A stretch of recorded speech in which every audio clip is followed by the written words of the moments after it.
हमेशा से दुर्ग भिलाई छत्तीसगढ़ की राजनीति का केंद्र रहा है। यहाँ से कई कद्दावर नेता निकले हैं, चाहे वो कांग्रेस से हो या बीजेपी से। अब इन दिनों कुछ लोगों की चर्चा एक बार फिर से सुर्खियों में है, जो भिलाई और दुर्ग से ही ताल्लुकात रखते हैं। भाजपा से दुर्ग जिले में प्रेम प्रकाश पांडे, सरोज पांडे, ये दो प्रमुख नाम बहुत तेजी से उभरे, राष्ट्रीय स्तर पर भी अपनी धमक जमाई। और कांग्रेस में भूपेश बघेल बहुत तेजी से उभरे। शराब घोटाला का नाम आप सभी ने सुना ही होगा।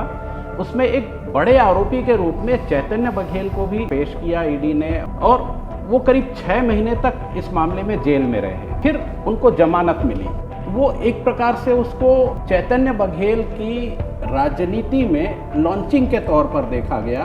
बीजेपी में भी कुछ चेहरे हैं जिनको लेकर आजकल काफी चर्चा है कि शायद अब ये अभी बागेश्वर धाम का जो कार्यक्रम भिलाई में हुआ था, वो राकेश पांडे की लॉन्चिंग थी। सरोज पांडे को उठाने में राकेश पांडे का सबसे बड़ा हाथ रहा है। सरोज पांडे का कद राष्ट्रीय स्तर पर और प्रदेश स्तर पर इतना ऊंचा है कि उनकी बात को काटने की हिमाकत दूसरे करने में डरते हैं। कार्यकारिणी में वही नाम आए जिस पर सरोज पांडे ने राइट का निशान लगाया, यानी कि सरोज पांडे के लोगों को ही जगह मिली है। क्या एक बार फिर से बीजेपी उन्हें राज्यसभा भेजेंगी?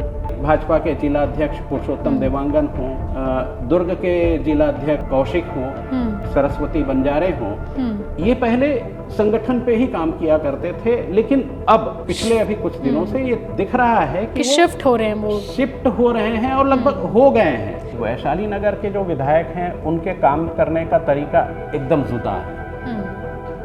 वो दिखता है कि वो केवल अपने क्षेत्र की जनता के लिए काम करते हैं।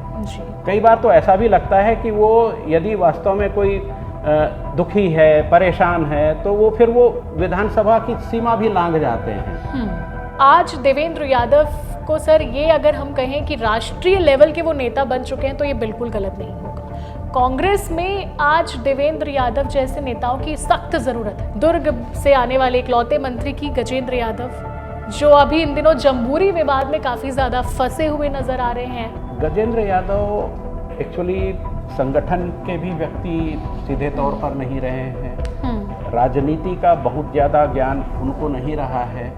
ये आरएसएस के बहुत अच्छे फॉलोअर रहे हैं। जी, क्या लग रहा है, वन टाइम विधायक बन के तो नहीं रह जाएंगे ललित चंद्रा? नमस्कार, मेरा नाम है निधि भारद्वाज और आप देख रहे हैं सीजी भास्कर। छत्तीसगढ़ विधानसभा चुनाव को अभी तो वक्त है, लेकिन कुछ धुंधली तस्वीरें सामने आ रही हैं। दुर्ग भिलाई की अगर बात करें तो हमेशा से दुर्ग भिलाई छत्तीसगढ़ की राजनीति का केंद्र रहा है। यहाँ से कई कद्दावर नेता निकले हैं, चाहे वो कांग्रेस से हो या बीजेपी से। अब इन दिनों कुछ लोगों की चर्चा एक बार फिर से सुर्खियों में है, जो भिलाई और दुर्ग से ही ताल्लुकात रखते हैं।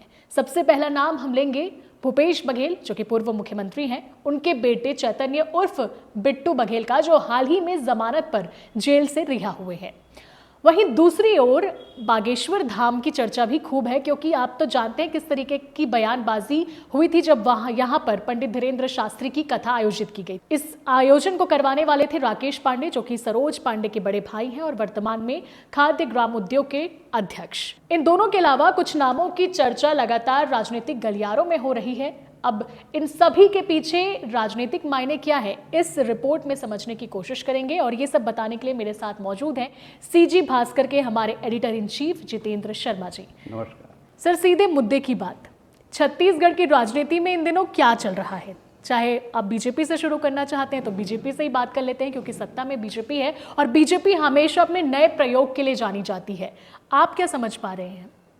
अभी निधि, आपने कुछ देर पहले राजनीति के केंद्र में दुर्ग की बात कही थी।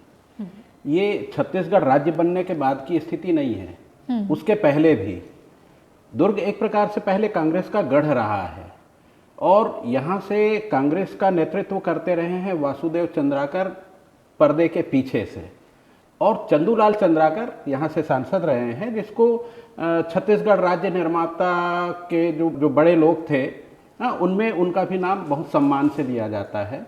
तो वासुदेव चंद्राकर को एक्चुअली छत्तीसगढ़ की राजनीति का चाणक्य कहा जाता रहा। और अभी आपने एक बात की, चैतन्य बघेल, भूपेश बघेल, तो भूपेश बघेल उन्हीं के शिष्य रहे हैं। और छत्तीसगढ़ राज्य बनने के बाद भाजपा भी यहाँ पर अपनी पैठ अच्छी जमाई और भाजपा से दुर्ग जिले में प्रेम प्रकाश पांडे, सरोज पांडे, ये दो प्रमुख नाम बहुत तेजी से उभरे और इन्होंने न केवल प्रदेश में बल्कि राष्ट्रीय स्तर पर भी अपनी धमक जमाई। और कांग्रेस में भूपेश बघेल बहुत तेजी से उभरे।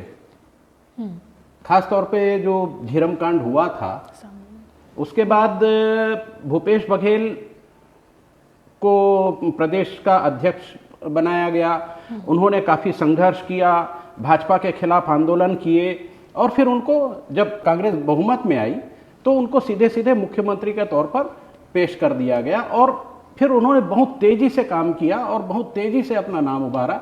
ये बात अलग है कि उस 5 साल में बहुत कुछ ऐसा हुआ, समीकरण बने, बिगड़े, नाम हुआ, बदनामी भी हुई और फिर सत्ता से उनको जाना पड़ा। अब आप चैतन्य बघेल की बात कर रही थी, तो भूपेश बघेल के बेटे हैं चैतन्य बघेल। बहुत सारे घोटाले हुए ऐसा आरोप रहा है, तो उसमें से एक घोटाला रहा है शराब घोटाला। शराब घोटाला का नाम आप सभी ने सुना ही होगा। उसमें एक बड़े आरोपी के रूप में चैतन्य बघेल को भी ईडी ने पेश किया, ईडी ने और एसीबी ने, और वो करीब 6 महीने तक इस मामले में जेल में रहे। फिर उनको जमानत मिली। हालांकि उसके पहले से कवाल सिंह लखमा जेल में हैं, इसी मामले में बड़े आरोपी हैं। सौम्या चौरसिया को अभी अभी आरोपी बनाया गया है, जो अधिकारी रही हैं। और जब चैतन्य बघेल को जमानत मिली तो वो एक प्रकार से उसको चैतन्य बघेल की राजनीति में लॉन्चिंग के तौर पर देखा गया, क्योंकि जिस तरीके से जमानत मिलने के बाद जो रैलियां निकाली गई, जो नारे लगाए गए, जो गर्मजोशी देखी गई, मतलब भूपेश बघेल ने एक प्रकार से अपने बेटे को प्रेजेंट किया लोगों के सामने में। और यही नहीं है सर, जेल से निकलने के बाद जिस तरीके के उनके पोस्ट हैं चैतन्य बघेल के सोशल मीडिया पर, अगर आप देखेंगे तो उसमें साफ एक नेता वाली चीज़ें नज़र आ रही है कि अब वो फाइनली लॉन्च हो चुके हैं और अब उन्होंने काम अपना शुरू कर दिया है। एग्जैक्टली। हाँ। ये बहुत बड़ी बात है कि जो चैतन्य बघेल अपने पिता के मुख्यमंत्रित्व काल में पीछे रहे हैं, वो इस जेल से लौटने के बाद अपने आप को प्रेजेंट करने लगे हैं। उनके लोग, भूपेश बघेल के लोग भी उनको एक बड़े नेता के रूप में लगातार प्रेजेंट कर रहे हैं। बार बार चैतन्य बघेल का नाम आ रहा है। तो इससे तो लगता है कि चैतन्य बघेल की टिकट किसी न किसी सीट से दुर्ग जिले से ही पक्की है। ये तो चलिए अगली बार चर्चा का विषय रहेगा कि आखिर किस सीट से उन्हें मिल सकती है। लेकिन अब आते हैं बीजेपी की तरफ भी। बीजेपी में भी कुछ चेहरे हैं जिनको लेकर आजकल काफ़ी चर्चा है कि शायद अब इन्हें भी टिकट मिलेगा। अभी तक पर्दे के पीछे काम कर रहे थे, लेकिन अब वो स्टेज पर खुलकर आ चुके हैं और वो नाम है राकेश पांडे का। क्या कहेंगे सर? राकेश पांडे, जहाँ तक मुझे जानकारी है, सरोज पांडे को उठाने में राकेश पांडे का सबसे बड़ा हाथ रहा है। छात्र राजनीति से लेकर के, छात्र राजनीति के समय से राकेश पांडे अपनी छोटी बहन को लेकर के सभी जगह जाते रहे हैं और पर्दे के पीछे काम करते रहे हैं। एक प्रकार से कहें कि सरोज पांडे आज जो कुछ भी हैं उसमें सबसे बड़ा हिस्सा या सबसे बड़ा हाथ जो रहा है वो राकेश पांडे का रहा है। मतलब कुल मिलाकर के राकेश पांडे को अपन किंग मेकर के तौर पर देख सकते हैं। लेकिन अब पहली बार ऐसा हुआ है जब सरोज पांडे राष्ट्रीय स्तर पर एक बहुत बड़ी नेता बन गई हैं। भाजपा महिला मोर्चा की राष्ट्रीय अध्यक्ष भी रही हैं सरोज पांडे। और एक बार तो ऐसा भी हुआ जब सरोज पांडे, शुरुआती दौर की बात है 2000 के आसपास की, जब सरोज पांडे दुर्ग से महापौर थी। ये 2009 की बात है जब उन्होंने लोकसभा चुनाव भी जीता। वैशाली नगर से विधायक थी और महापौर भी थी। महापौर भी थी, तो मतलब ये एक साथ तीनों, तीन पद पे। हाँ, ये रिकॉर्ड है उनके नाम। बिल्कुल, बिल्कुल। ये रिकॉर्ड है उनके नाम, और वो भी काफी कम उम्र की भी उम्र में। महापौर यहाँ पर बनी, और उन्हें लगातार अवार्ड्स भी मिले, यानी कि शुरू से ही वो राष्ट्रीय नेतृत्व के गुड बुक्स में रही। गुड बुक्स में रही हैं। उन्हें हमेशा राष्ट्रीय स्तर पर जिम्मेदारी मिली, लेकिन कई बार सर ये भी रहा ना कि तो क्या अब इसी गुड बुक्स में रहने का फायदा उनके भाई राकेश पांडे को मिलेगा? बिल्कुल निधि, सरोज पांडे का कद राष्ट्रीय स्तर पर और प्रदेश स्तर पर इतना ऊंचा है कि उनकी बात को काटने की हिमाकत दूसरे करने में डरते हैं। आज भी वो जब अपने भाई को, ये अभी बागेश्वर धाम का जो कार्यक्रम भिलाई में हुआ था, वो राकेश पांडे की लॉन्चिंग थी, उसको उनके लॉन्चिंग के तौर पर देख सकते हैं। हालांकि सरोज पांडे बीच में कोरबा से चुनाव लड़ी लोकसभा का, लेकिन उनका प्रेम तब भी भिलाई की तरफ ही रहा है, और भिलाई के ही उनके कार्यकर्ता वहां पर जाकर के उनका पूरा मैनेजमेंट देख रहे थे। तो दुर्ग और भिलाई हमेशा से सरोज पांडे का कार्यक्षेत्र रहा है, और वो किसी भी कीमत पे इस क्षेत्र को छोड़ना नहीं चाहेंगी। और यदि हम हाल फिलहाल की पिछले 15-20 दिनों की स्थिति यदि देखते हैं, तो ऐसा लगता है कि सरोज पांडे का कद एकदम से बढ़ा है। ऐसा आप क्यों कह रहे हैं? ऐसा इसलिए कि आपको ध्यान होगा कि बागेश्वर धाम का जो कार्यक्रम हुआ, उसमें जो पार्टी के भीतर सरोज पांडे के दुर्ग जिले के स्तर पर विरोधी माने जाते रहे हैं परोक्ष रूप से, जैसे ललित चंद्राकर हुए, विजय बघेल हुए जो अभी सांसद हैं, यानी कि दूसरे गुट के नेता, दूसरे गुट के मान सकते हैं, एक ही पार्टी के दूसरे गुट के मान सकते हैं। तो ये भी उस मंच पर नजर आए। फिर संगठन में भाजपा का संगठन और सत्ता सभी को मालूम है कि ये अलग अलग थोड़ा चलते हैं, लेकिन भाजपा के संगठन में चूंकि सरोज पांडे एक दायित्व में हैं और केंद्रीय स्तर पर उनकी अच्छी पहुंच है, अच्छी पकड़ है, तो इस लिहाज से जो दुर्ग जिले के भी जो भाजपा के नेता हैं, संगठन के जो पदाधिकारी हैं, वो सहने सहने लगातार खींचते चले गए।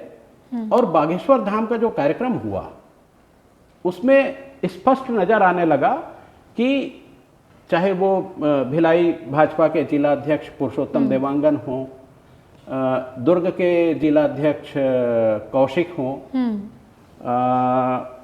जिला पंचायत की अध्यक्ष सरस्वती बंजारे हो, तो ये पहले संगठन पे ही काम किया करते थे, लेकिन अब पिछले अभी कुछ दिनों से ये दिख रहा है कि शिफ्ट हो रहे हैं, वो शिफ्ट हो रहे हैं और लगभग हो गए हैं। और इस बात का अंदाज़ा इस बात से भी लगाया जा सकता है कि सरोज पांडे का कद कितना बढ़ गया है कि हाल ही में जो कार्यकारिणी की लिस्ट आई थी, उसमें पूरी तरीके से सरोज पांडे के लोग थे। बिल्कुल, वही ये इस बात को लेकर भी हम कह सकते हैं कि किस तरीके से उनकी कार्यकारिणी में वही नाम आए जिस पर सरोज पांडे ने राइट का निशान लगाया, ये आप कह सकते हैं। यानी कि सरोज पांडे के लोगों को ही जगह मिली है कार्यकारिणी में। और एक और बात है निधि, दुर्ग जिले से अभी जब गजेंद्र यादव जो शिक्षा मंत्री के से विधायक हैं और जब मंत्री बने, तो एकदम से बात सामने आई कि गजेंद्र यादव को मंत्री बनाने में सबसे बड़ा हाथ सरोज पांडे का है। और कहा तो यह भी जाता है कि गजेंद्र यादव मुख्यमंत्री या संगठन में किसी और बड़े नेता से मिलने की बजाय सबसे पहले थैंक्स बोलने के लिए सरोज पांडे के पास गए थे। मतलब आप कह सकती हैं कि सत्ता और संगठन दुर्ग जिले में दोनों की धुरी सरोज पांडे बन गई है। बिल्कुल बन गई है, और मजबूत महिला नेत्री के रूप में भी हमेशा सरोज पांडे को देखा जाता है छत्तीसगढ़ बीजेपी से। बिल्कुल बिल्कुल। अब सरोज पांडे के भविष्य पर बात करते हैं। राज्यसभा से सांसद रही, लोकसभा चुनाव लड़ा लेकिन हार गई, वर्तमान में राष्ट्रीय उपाध्यक्ष है बीजेपी की, लेकिन अब उन्हें हम कहां देख सकते हैं, क्योंकि अभी राज्यसभा की 2 सीटें खाली होने वाली हैं छत्तीसगढ़ से। तो क्या एक बार फिर से बीजेपी उन्हें राज्यसभा भेजेंगी? 2 सीटें अभी खाली होने वाली हैं, तो संभव है कि यदि वो अपने भाई को प्रेजेंट करना चाह रही हैं जैसा अभी दिख रहा है, तो वो राज्यसभा में जा कर के वो केंद्र की राजनीति में सीधे सीधे आए, लेकिन वो ये चाहती हैं कि दुर्ग जिले की राजनीति उनके हाथ से ना जाए, इसलिए वो अपने भाई को यहाँ पर प्रेजेंट कर रही हैं।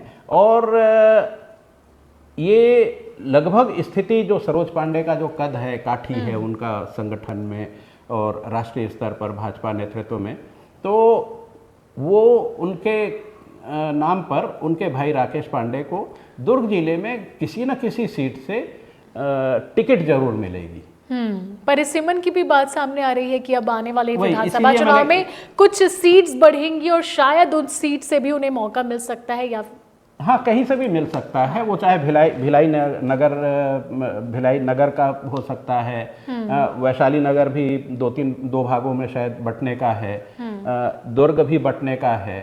तो परिसीमन में जो भी परिस्थितियां बनेंगी उसमें से कौन सा सीट होगा ये तो अभी हम नहीं कह सकते, लेकिन हाँ जो भी सीट होगा वो सरोज पांडे जी की पसंद का होगा, ये जरूर है। तो हाल ही में अब दुर्ग भिलाई के नेताओं की चर्चा चल रही है, तो देवेंद्र यादव को कैसे छोड़ा जाए? सत्याग्रह किया उन्होंने, और आज देवेंद्र यादव को सर ये अगर हम कहें कि राष्ट्रीय लेवल के वो नेता बन चुके हैं तो ये बिल्कुल गलत नहीं होगा। कांग्रेस में आज देवेंद्र यादव जैसे नेताओं की सख्त ज़रूरत है, खासतौर पर छत्तीसगढ़ जैसे संगठन में, क्योंकि आपको भी पता है कांग्रेस का भी क्या हाल हो रखा है।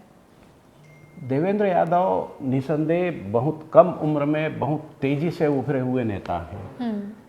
उसने भी जो अपनी राजनीति शुरू की वो छात्र राजनीति से शुरू की और NSUI के प्रदेश अध्यक्ष रहे हैं। फिर विधायक बने, वो भी कम उम्र के विधायक बनने का उनके नाम भी शायद रिकॉर्ड है, मतलब बहुत कम उम्र में वो भी विधायक चुने गए। महापौर भी रहे हैं, महापौर रहते रहते विधायक बने हैं। उसके साथ में उनको राष्ट्रीय स्तर की भी जिम्मेदारियां मिलती रही हैं, लेकिन अभी आपको ध्यान होगा कि बलौदा बाजार में जो हिंसा हुई थी उसमें देवेंद्र यादव जेल गए। जेल से लौटने के बाद उनका भी बहुत जोशो खरोश के साथ जुलूस निकाला गया और बहुत जिंदाबाद और तमाम दुनिया भर के नारे लगे, लेकिन और राष्ट्रीय नेतृत्व ने कुछ जिम्मेदारियां भी सौंपी दूसरे प्रदेशों में।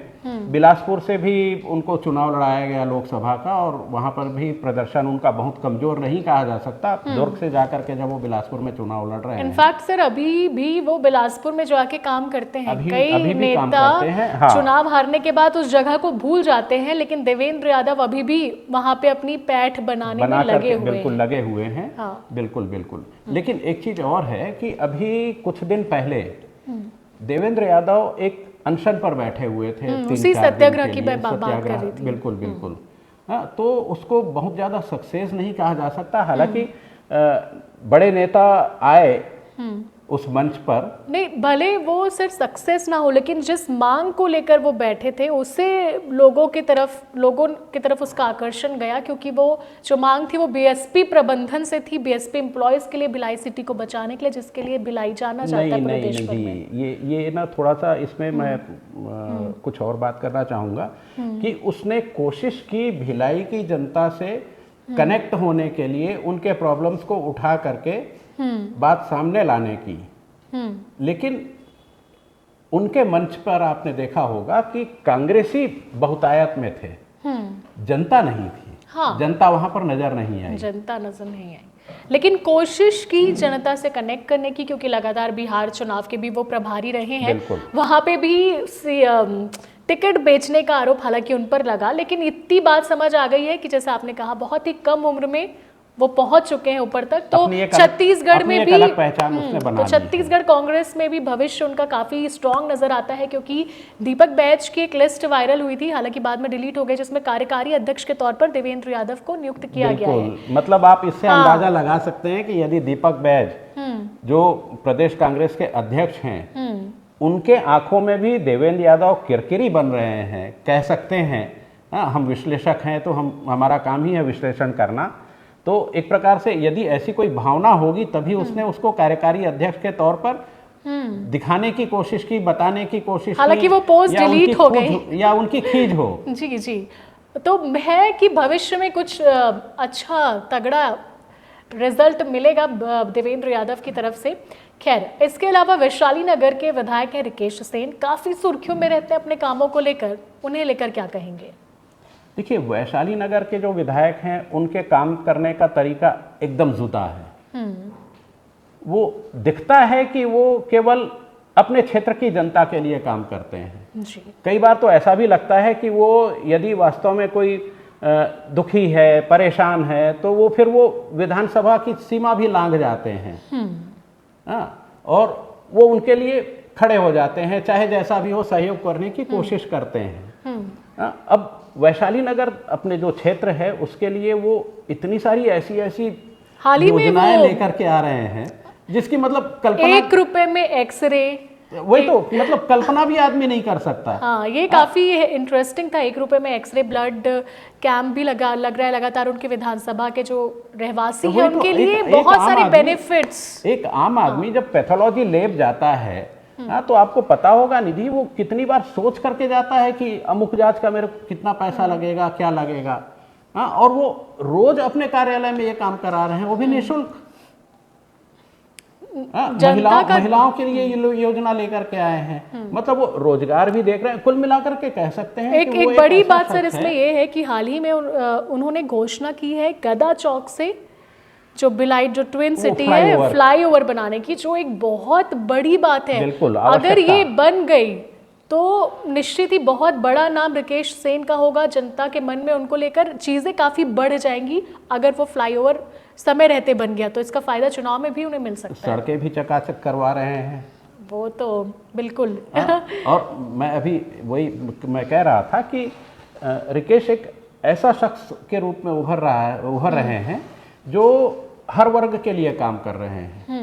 वो ये नहीं देख रहे हैं कि कौन सा क्षेत्र में मेरा वोटर है, कहाँ नहीं है, किसको प्रमोट करना चाहिए, क्या करना चाहिए। तो ये कुल मिला करके सबके हित की बात सोच रहे हैं। और सबसे बड़ी बात यह है कि बड़े बेबाक हैं। विधानसभा में अपने ही मंत्रियों से बहुत बेबाकी से सवाल कर जाते हैं जब उनके विधानसभा क्षेत्र की बात आती है। तो ये अंदाज भी काफी अच्छा लगता है, लोग इसकी तारीफ भी करते हैं। और एक अब बात कर लेते हैं हमारे दुर्ग से आने वाले इकलौते मंत्री की, गजेंद्र यादव, जो अभी इन दिनों जम्बूरी विवाद में काफ़ी ज़्यादा फंसे हुए नज़र आ रहे हैं। जो शिक्षक अभ्यर्थी है उनकी नाराज़गी भी है। क्या लगता है गजेंद्र यादव को लेकर लोगों के प्रति फिलहाल किस तरीके का माइंडसेट है? गजेंद्र यादव एक्चुअली संगठन के भी व्यक्ति सीधे तौर पर नहीं रहे हैं। राजनीति का बहुत ज़्यादा ज्ञान उनको नहीं रहा है। हालांकि उनके पिता बहुत सुलझे हुए व्यक्ति रहे हैं। ये आरएसएस के बहुत अच्छे फॉलोअर रहे हैं जी। पढ़े लिखे हैं, जानकारियां अच्छी रखते हैं और काम भी अच्छा कर रहे हैं। नहीं कर रहे हैं ऐसा नहीं है। लेकिन गाहे बगाहे और अभी ज़्यादा वक्त भी नहीं हुआ है उनको शिक्षा मंत्री का दायित्व मिले। लेकिन हाँ, यदि बृजमोहन अग्रवाल जैसे कद्दावर नेता उनके खिलाफ में खड़े हो जा रहे हैं और हाईकोर्ट तक चले जा रहे हैं, कुछ तो बात है। पार्टी लेवल पर इसको कैसी गंभीरता से लोग ले रहे हैं वो तो आने वाला वक्त बताएगा।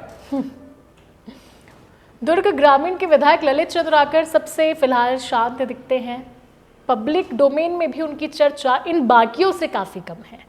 क्या लग रहा है, वन टाइम विधायक बन के तो नहीं रह जाएंगे ललित चंद्राकर?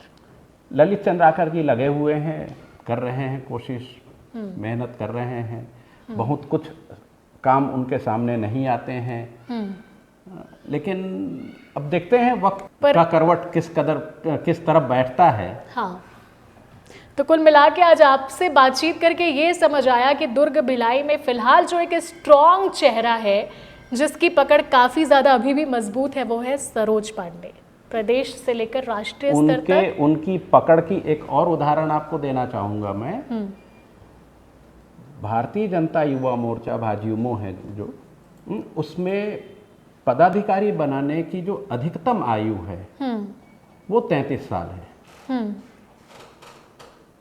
लेकिन सरोज पांडे के एक जो समर्थक हैं सौरभ जायसवाल, वो 34 वर्ष के हो गए हैं और उनको दुर्ग जिले का दायित्व दिया गया है। मतलब संगठन की जो नीति है, नियम है, उसके विपरीत भी सरोज पांडे काम करा सकती हैं। ये एक बड़ा मैसेज है। सरोज पांडे का कद तो बढ़ गया है, इसमें कोई दो राय नहीं है। भूपेश बघेल को आप जानते ही हैं, प्रदेश में एक अलग नाम है, एक अलग छाप है। पिट्टू चुनाव लड़ेंगे, कांग्रेस उनको टिकट देगी, ये लगभग एकदम साफ दिख रहा है। सरोज पांडे के भाई राकेश पांडे एकदम अब सामने आ गए हैं, जो हमेशा पीछे रहे हैं, पर्दे के पीछे रहे हैं, अपनी बहन के साथ चलते रहे हैं। तो इससे स्पष्ट हो रहा है कि राकेश पांडे भी आगामी जब 3 साल बाद विधानसभा का चुनाव होगा तो कहीं ना कहीं से वो न केवल दावेदार होंगे बल्कि उनको भाजपा टिकट भी देगी और वो चुनाव लड़ेंगे।